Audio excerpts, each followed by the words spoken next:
Hi, I'm John Maxwell. When the top companies in the world are looking for trainers, speakers, and coaches, there's one name that stands above the rest, and that's Maxwell Leadership. Our certified team members have gotten proven results for companies all over the globe, and our reputation, I'm proud to say, is second to none. Some of our members have risen to the top of their profession, including the one you're going to meet today. I proudly introduce you to my friend Bob Fabian Zinka. Welcome to the Leadership and Success Podcast with your host, Coach BZ, where we help you lead with purpose and succeed with impact. If you're ready to grow into the kind of leader others want to follow, this podcast is for you. If you're determined to elevate your success and leave a lasting legacy, this podcast is for you. As my mentor, Dr. John C. Maxwell reminds us, everything rises and falls on leadership. Our goal is simple: to inspire you, challenge you, and equip you with insights that can transform the trajectory of your leadership journey. Welcome aboard to another episode of the Leadership and Success Podcast with Coach BZ.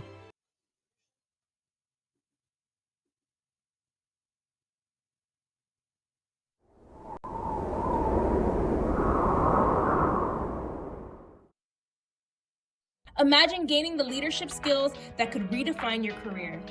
Join Coach BZ on the Leadership and Success Podcast, where each episode delivers practical insights from world-class speakers, military leaders, and industry experts. We dive deep into what matters most: building resilient teams, leading through uncertainty, and navigating complexity with clarity and confidence. Every conversation is crafted for aspiring leaders like you who are ready to grow, lead, and make a lasting impact. Don't miss our powerful live sessions and recent highlights. Michelle Hayward on building diverse, high-performing technical teams. Ann Leslie on leading through global complexity and cybersecurity risk. Ron Carpenter AI exploring faith, resilience, and AI-powered leadership. Colonel Michelle G.I. Gardner-Ince on commanding influence from the battlefield to the boardroom. Chris Robinson on shifting from drift to drive in life and leadership. And Coach Enrique Acosta Gonzalez on mentorship, legacy, and heart-centered leadership. Ready to level up your leadership journey? Tune in on Spotify, Apple, Audible Podcasts, YouTube Live, and LinkedIn Live. Join the movement toward leadership excellence. Listen now and start transforming your success.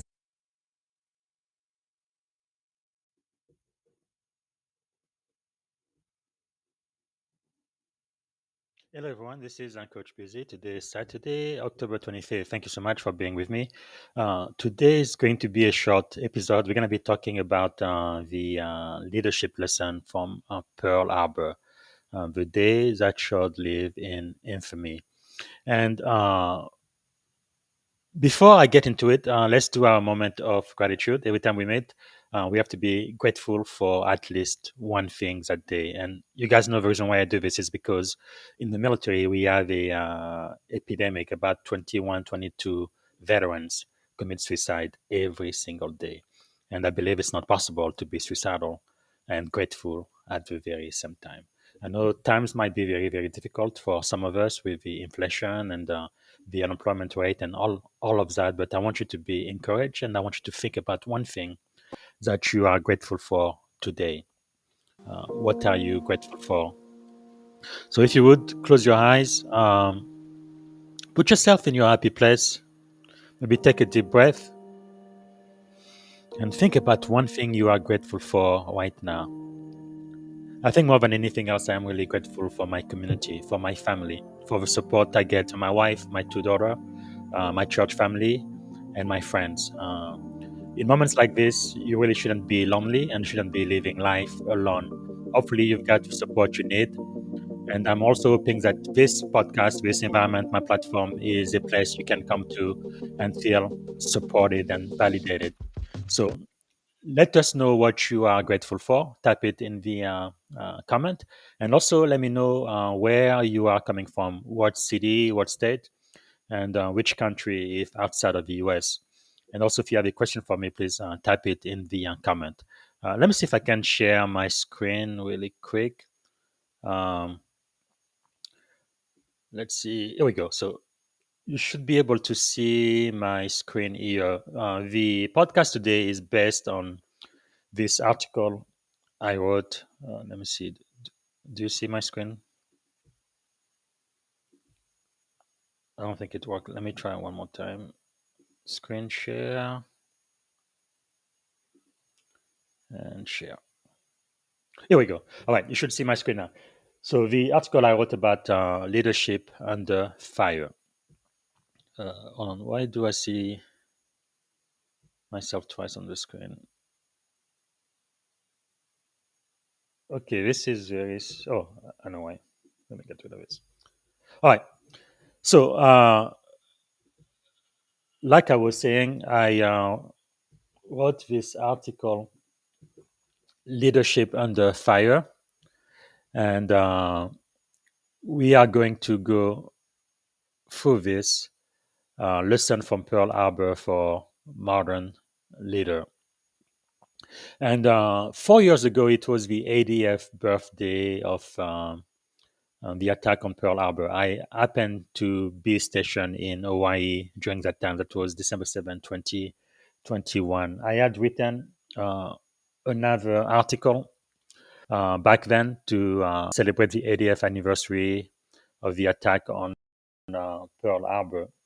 There are just so many heroes. One heroes I would like to focus on for just a second is this one. He actually was a cook third class Doris Miller. What an incredible man he was. He was the very first African American to receive the Navy Cross. And again, he wasn't into infantry, he wasn't a gunmate or anything like that. He was just a cook. And part of the reason why he was a cook is because back then, African American were not allowed to be officer.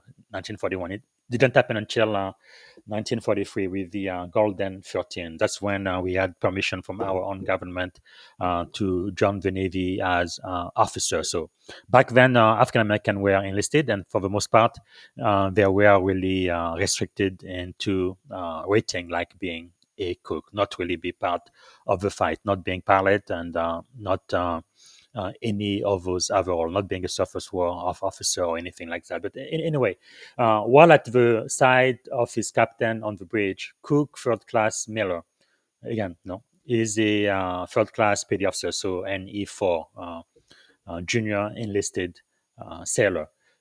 Despite enemy strafing and bombing in the face of a serious fire, he assisted in moving his captain, who had been mortally wounded, to a place of greater safety, and later manned and operated the machine gun directed at enemy Japanese attacking aircraft until ordered to leave the bridge.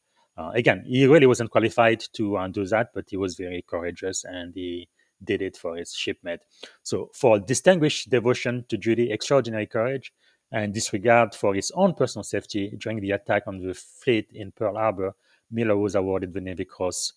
So CS3, Doris Miller was the first African American to be awarded the Navy Cross, the highest decoration for valor in combat after the Medal of Honor. And if I remember correctly, if history serves me right, initially he wasn't awarded the Medal Cross, but that happened later, maybe because he was black, and back then, our country was pretty racist. But anyway, these are the type of people I really would like to remember and highlight.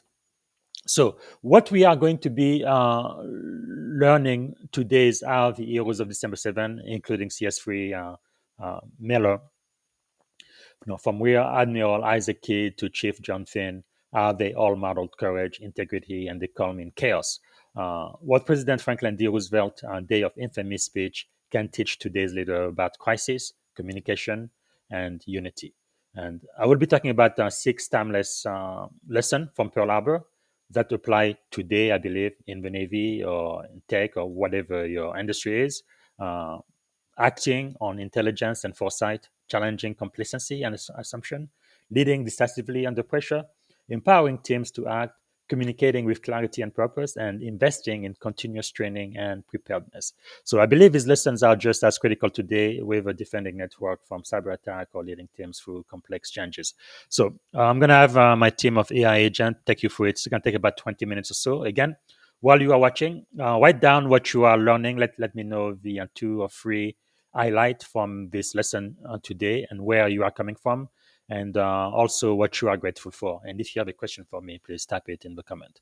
Here we go. Welcome to the Deep Dive. This is where we take those huge pivotal moments from history and, well, we pull out the practical, actionable insights that you, as a modern professional, can actually use today. We're not just looking back, we're finding blueprints for leadership, especially when things get really tough. And today we are doing a deep dive into a date that truly changed everything. December 7th, 1941. That Sunday morning, Pearl Harbor, Hawaii. It went from quiet to chaos in, just over an hour? President Roosevelt called it a date which will live in infamy, and he wasn't wrong. Absolutely. The scale is hard to fathom even now. A surprise attack by the Japanese Navy devastated the U.S. Pacific Fleet. 2,390 American lives lost, ships sunk or crippled. So our mission, it's a big one.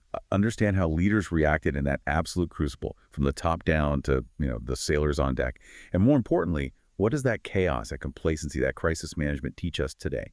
Whether you're facing, a corporate meltdown or maybe a major cyber attack. That's exactly right. When you really dig into the analysis, the reports, the firsthand accounts of Pearl Harbor, it's more than just military history. It becomes this incredibly raw case study. You see organizational failure. You see human psychology stripped bare under extreme pressure. But you also see this amazing resilience. Right. And 8 decades on, the core principles of leading under that kind of sudden, overwhelming pressure, they haven't changed one bit.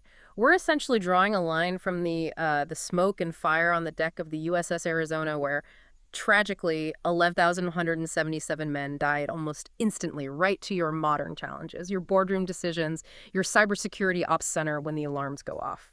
So if you want to understand how to react when basically your worst nightmare happens in minutes. This is the place to start. Okay, let's start there then, right on the water. Because the sheer scale of it, it's almost unbelievable looking back. You mentioned the losses, the ships, the men. We looked at one historian who flat out called it the worst military defeat in American history. And for some ships, the destruction was immediate, utterly total.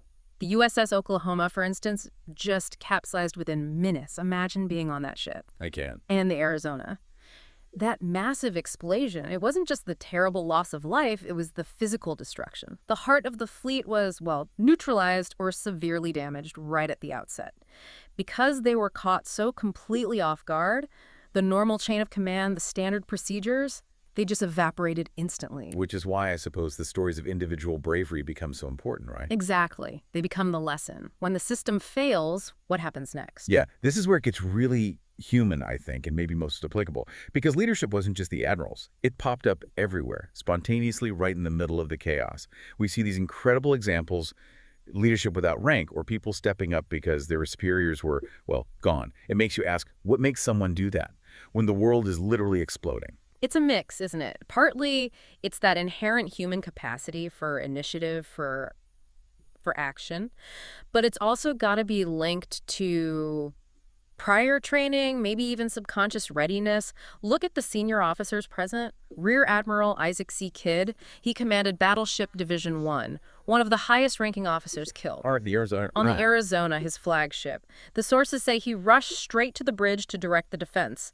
Didn't seek cover, didn't hesitate. He stayed at his post until a direct hit on the bridge killed him. And you see almost the same thing nearby on the USS West Virginia. Captain Mervyn Sharp Benyon. He was hit badly by shrapnel, mortally wounded early on. Yet he refused to be moved. His only concern, according to survivors, was fighting the ship, saving the ship, giving orders right until the end. These are, extreme examples of duty, but they show that mindset. They set a standard, yeah. But then you look down the ranks, like you said, to the junior officers, the ensigns, fresh out of academy maybe. Or the NCOs, the chief petty officers, the real backbone of the Navy's experience. Their actions, often completely spontaneous, made a huge difference. Sometimes the difference between life and death for dozens of sailors. Like Ensign Francis C. Flaherty. Yeah. On the Oklahoma as it was capsizing, he was, 22? Just 22. The ship's rolling over, it's dark, chaotic. Men are trapped in a flooding gun turret. They're trying to get out. Flaherty grabs a flashlight. He holds it steady on the escape hatch so the others can see the way out. Knowing he wouldn't make it himself. Knowing he was sacrificing his own chance, he stayed behind, holding the light. He died there, but the men he helped got out. It's profound, placing the mission, the team, ahead of everything. And then there's Chief Petty Officer John Finn. Medal of Honor recipient. His story is just defiant action personified. Absolutely. He sets up a .50 caliber machine gun completely out in the open on an exposed runway under fire, keeps firing at the Japanese planes even after being wounded multiple times. They literally had to order him to get medical attention. And even then, as soon as he's patched up, what does he do? He goes right back out to help rearm the few American planes that survived, trying to get them into the fight. That's initiative under fire. It wasn't just about fighting back either, was it? It was about trying to maintain control, salvage something. Like Commander Cassin Young on the repair ship Vestal. Right, the Vestal was moored right alongside the Arizona when it exploded. The blast actually blew Commander Young overboard into the water. Most people would swim for shore, surely. He swam back to his damaged ship, through the smoke and debris, climbed aboard, took command, and managed to navigate the burning, damaged Vestal away from the inferno around the Arizona. He deliberately beached it to prevent it from sinking and blocking the channel, saved his ship through sheer force of will. So what does all this tell us? This collective resilience, this bottom-up initiative? Well, the critical insight, I think, is about organizational structure and maybe culture.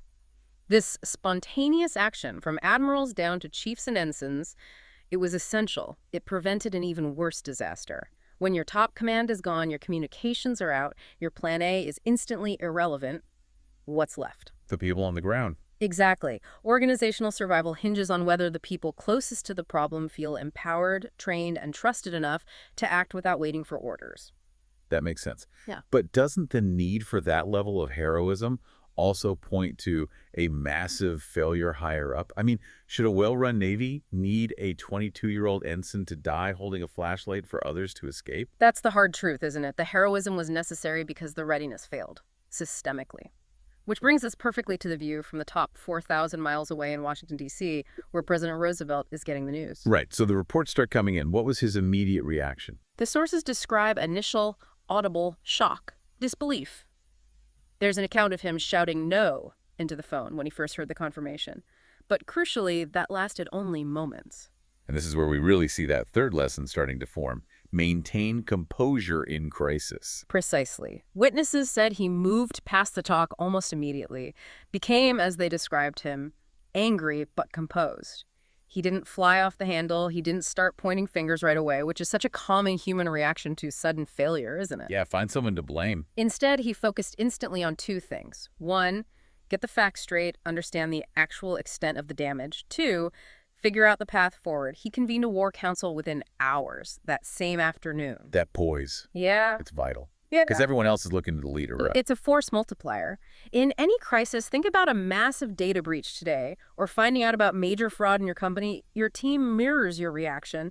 If the leader panics, the team panics. Clear thinking goes out the window. Yeah, that composed leader becomes the calm center. They can actually slow down the internal clock, even when the external world is spinning out of control. Exactly. That clear thinking allows for prioritization, for effective decision-making when it matters most. But composure alone isn't enough, is it? You have to channel it. Which leads us to lesson 5, communication as unity. FDR's speech. This is maybe one of the most famous examples ever. It's a masterclass. He was already dictating it that evening, December 7th. Think about the choices he had. He could have given a long, detailed report, listed the ships, the casualties, outlined the military procedures. The technical stuff. Right. He chose not to. He went for something different. A short, powerful 6-minute message delivered straight from the heart, but carefully crafted. The date which will live in infamy speech on December 8th, vowing that the American people in their righteous might will win through to absolute victory. The impact was immense. You have a nation in shock, confused, maybe scared. Roosevelt's words cut through all that. They didn't just inform people, they galvanized them. They defined the moment, framed the response, and forged this incredible sense of unity and resolve. So the lesson for leaders today is, in a crisis, your communication needs to be clear, concise, and focused on the goal, the absolute victory, or the successful resolution. It needs to inspire confidence and unity, not just list the problems. okay, that sets the stage perfectly. We've seen the event, the heroes, the top leadership. Now, let's really break down these 6 timeless lessons. Yeah. How does this crucible translate into actionable wisdom for, military leaders, corporate executives, cybersecurity teams today? Right. Let's get practical. Lesson 1. Act on intelligence and strategic foresight. This is all about the cost of ignoring those early warnings, those weak signals. And at Pearl Harbor, it wasn't really a lack of intelligence existing, was it? It was more about not connecting it, not acting on it. Precisely.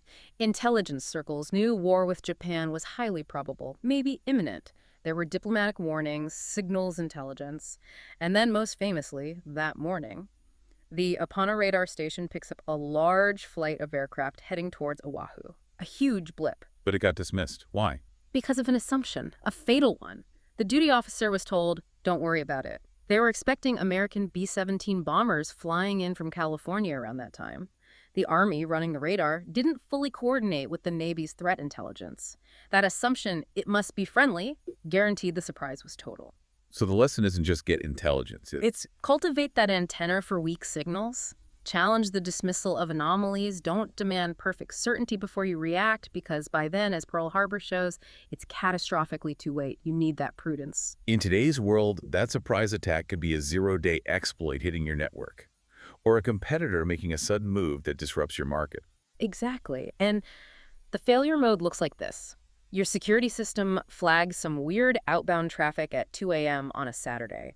But the analyst thinks, probably just that backup script acting up again, and ignores it.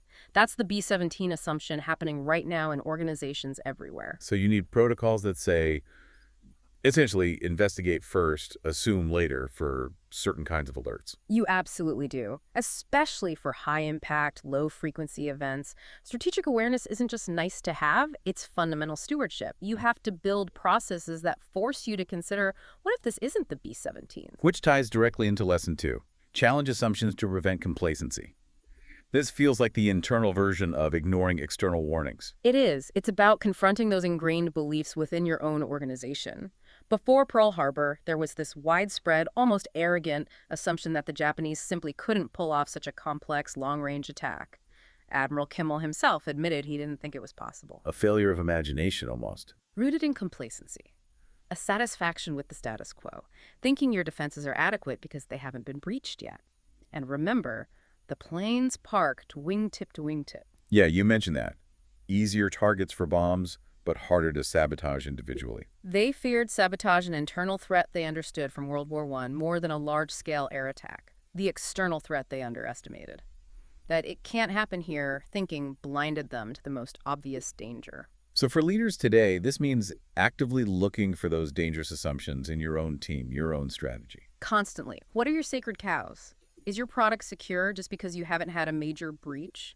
Will your project succeed just because the last one did?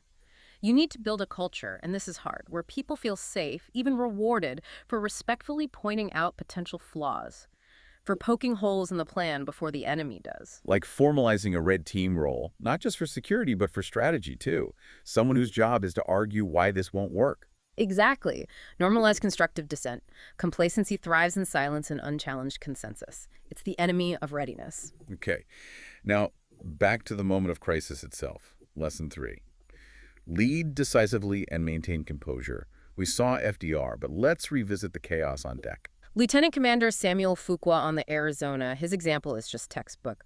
Blown clear across the deck by a bomb, ship literally disintegrating around him, smoke, fire, noise, unimaginable chaos. And yet he gets his bearings and starts organizing. Calmly directing firefighting, rescuing the wounded, getting survivors off the ship. In a situation that was objectively hopeless for the ship itself, his composed, decisive leadership saved lives. He created a small pocket of order in absolute chaos. that's the key, isn't it? The leader's composure creates clarity for everyone else. It does. When a major incident hits, say, your website goes down globally during peak season, the team looks to the leader. If you freeze or start yelling or seem overwhelmed, that paralysis spreads. The clear-headed leader, the one who can pause, assess, prioritize, and direct calmly, that's the one who steers the team through the storm. It's a skill that needs practice, though. It's not automatic. Definitely not. It requires self-awareness, maybe even specific techniques or rituals to manage stress and maintain focus under pressure. Leaders need to ask themselves, how do I stay calm and think clearly when everything's hitting the fan? Which leads naturally to Lesson 4, building on those stories of initiative. Empower your people and build organizational resilience. This is maybe the biggest institutional takeaway from Pearl Harbor. The top-down structure failed instantly, communications broke down, leaders were killed or wounded. But the organization didn't completely collapse. No, because junior personnel stepped up. Ensigns took command of gun batteries. Chief petty officers like Edwin Hill organized rescues and tried to get ships underway. They didn't wait for orders that weren't coming. They acted based on their training and understanding of the mission. So resilience isn't just about strong systems. It's about empowered people. It's fundamentally about empowered people. You, the leader, simply cannot be everywhere, know everything, or make every decision in a fast-moving crisis. Resilience comes from delegating authority before the crisis hits, from making sure people at all levels understand the overall intent and feel trusted to make decisions in line with that intent. So for a company today, this means maybe giving that frontline customer service manager the authority to issue significant refunds during a service outage without needing VP approval. Precisely. Or empowering the site reliability engineer to take a critical system offline if they suspect a breach, without waiting for layers of bureaucracy. Define the decision boundaries clearly in advance. Empowerment isn't loss of control, it's a distributing capability. It multiplies your organization's ability to react and adapt. Okay, lesson 5 brings us back to communication again, but maybe more at the tactical level. Communicate clearly to unite and inspire. We saw FDR's strategic communication, but think about the deck plates during the attack. Amidst the noise, the explosions, the dying, officers and NCOs were shouting clear, concise orders. Man battle stations, fight the fires, prepare to abandon ship. That clarity, that direction, imposed structure on the chaos and saved lives. So in a modern crisis, the leader needs to cut through the noise. Absolutely. Avoid two big pitfalls. One is silence, letting rumors and fear fill the information vacuum. The other is rambling or using jargon, causing confusion when clarity is most needed. Be transparent about what you know, what you don't know, and what the immediate plan is. Teams need that anchor. They crave it. Clear, honest, frequent communication builds trust and focus. Even if the news is bad, delivering it clearly along with the plan to address it is far better than uncertainty. Your words need to inform, yes, but also motivate people towards that absolute victory, whatever that looks like in your context. Clarity fuels action. And that leaves us with the final lesson, lesson 6. Invest in training and preparation. This feels like the ounce of prevention lesson. It's the painful pound of cure lesson learned at Pearl Harbor. The lack of readiness was, frankly, shocking. Ammunition locked away. Planes parked like easy targets. These weren't accidents. They were choices based on flawed assumptions and, likely, a lack of rigorous preparation for the right threat. Sabotage versus air attack again. Exactly. The system wasn't drilled or equipped for the event that actually happened. Of course, after the attack, there was a massive, urgent overhaul, better drills, better radar training, better intelligence sharing. But the cost of learning that lesson was immense. So the takeaway is obvious. Prepare before the crisis. It sounds simple, but it requires real commitment. Rigorous training, realistic simulations, constantly probing for vulnerabilities and addressing them before they're exploited. Leaders have to champion this. Preparation doesn't guarantee success, but as the saying goes, lack of preparation pretty much guarantees failure. So running regular, realistic incident response drills isn't just a compliance task. It's building essential muscle memory. Absolutely. When your team has walked through the steps, practiced the communication, debated the decisions in a drill, their response during a real event will be faster, calmer, and far more effective. Continuous learning and readiness have to be baked into the culture. That's a really comprehensive look at the lessons. But okay, let's make it even more concrete. We've got the history, the theory. How does the listener, that modern professional, maybe a manager, maybe an engineer, maybe an executive, actually implement these 6 lessons day to day? Let's talk practical tips. Okay, let's translate this directly into action. These are about building commitment and consistency, turning hindsight into foresight. Tip number 1, for lesson 1 on intelligence. Hold regular, meaningful intelligence briefings. Not just forwarding an email threat report, I mean a dedicated meeting, maybe weekly or bi-weekly. Discuss the top 2-3 early warnings, could be market shifts, competitor moves, new cyber threats. And crucially, brainstorm specific what-if responses. What's our trigger to act? Who does what? Make it a habit. Like really counting the costs beforehand. Okay, tip 2 for challenging assumptions. Encourage a culture of questioning formally. In key meetings, project kickoffs, strategy reviews, architecture designs, assign someone the specific role of designated doubter or devil's advocate. Their job isn't just to criticize, it's to find the most dangerous flaw in your core assumption. And this is key, reward them for finding it, even if it's uncomfortable. That's how you sharpen the collective thinking. Iron sharpens iron, right? Got it. Tip 3 for readiness and composure. Practice crisis response drills and debrief ruthlessly. Go beyond basic tabletop exercises. Run surprise simulations if you can. Simulate a real outage, a real breach. But the real learning happens in the debrief immediately afterwards. Conduct a blameless post-mortem. What broke in the process? Where did communication fail? What do we change before the next drill? Build that instinctive readiness. Okay, tip 4 for empowerment. Delegate and empower the front lines with clear boundaries. Don't just say you're empowered. Document it. Create clear guidelines or authorization matrices. If X happens, person Y is authorized to do Z up to level Q without seeking approval. Make it explicit. Whether it's spending money, shutting down a system, or communicating externally, trusting your team speeds up response time dramatically when seconds count. That makes sense.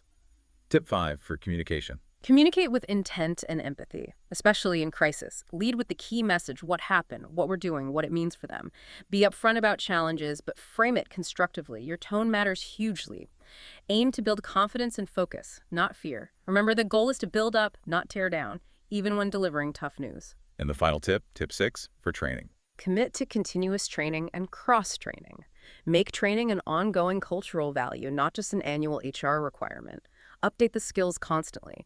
And crucially, cross-train people. What happens if your lead incident responder is on vacation when the big one hits? Who's the backup? Who can cover critical roles? Keep those emergency checklists updated and practiced. Treat readiness like a core competency. Wow. Okay, that brings us full circle. We started in the wreckage of December 7th, 1941, and we've ended up with a really practical, actionable guide for leading through pressure today. It feels like the core message from Pearl Harbor is, well, preparation, challenging those dangerous assumptions, and trusting your people are really the bedrock of resilience. Absolutely. We look back at the courage shown that day, the sacrifices made, and I think the best way we can honor that is by diligently applying these hard-won lessons ourselves. Striving to be the kind of leaders who are alert, who are adaptable, who build trust, and who can, genuinely rise to meet whatever challenge comes next, be it torpedoes or 0 days. Definitely. And as you, our listeners, think about everything we've discussed today, here's that final provocative thought to chew on. We talk about how the leadership at Pearl Harbor was caught off guard, partly because they feared sabotage, that known internal threat, more than the unprecedented air attack from outside. So the question for you is, in your own work, your own organization right now, what obvious, potentially high-impact external threat are you maybe overlooking because you're so focused on managing the familiar, maybe less catastrophic internal risks? Something to think about as you prepare for your own future challenges.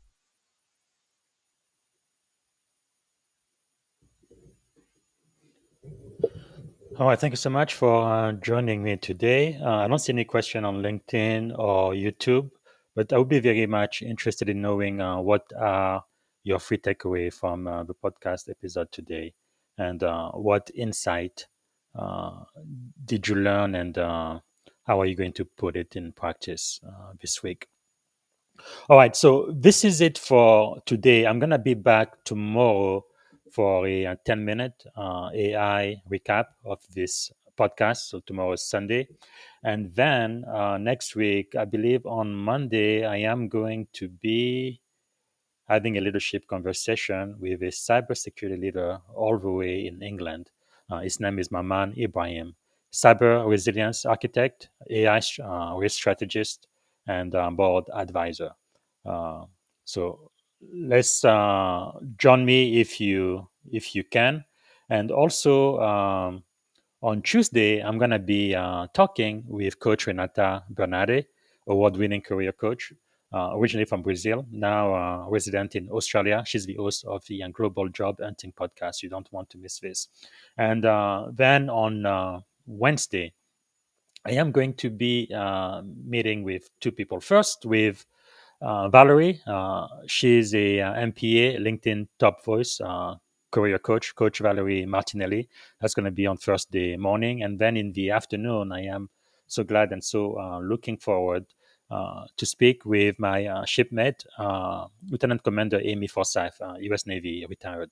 She's an author, a speaker, a Navy, and also a Marine Corps veteran. So we're going to be talking about leading with purpose. All right.